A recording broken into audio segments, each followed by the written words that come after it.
представитель команды «Саха» Якутия, мастер спорта России Андрей Аонов. Его соперник кандидат мастера спорта, представитель команды Иркутской области Шаргат Картеев.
Так, правильно.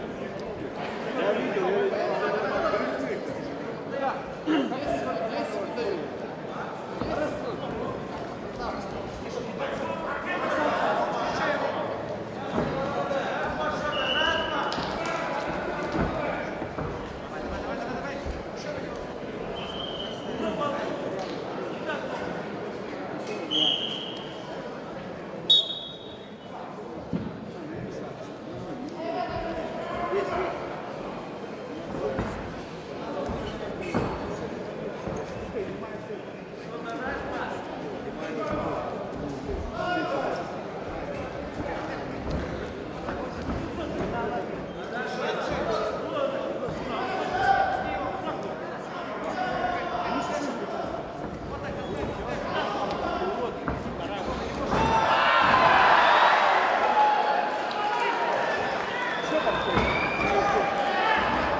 подарок в честь дня рождения своему первому тренеру, заслуженному работнику физкультуры и спорта Забайкальского края, Башилову Мамусову Случевичу, уроженец своей победы Айслан Кадреев.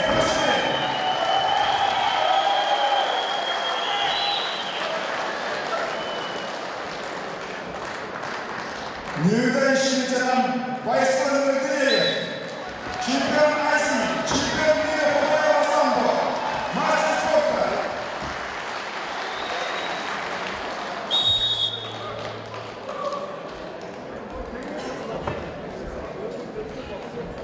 Приглашается на программу. На ковре бесплатно выиграл Андрей Абонов, Республика Саха-Якутия. Будут Рожаков, Солдат.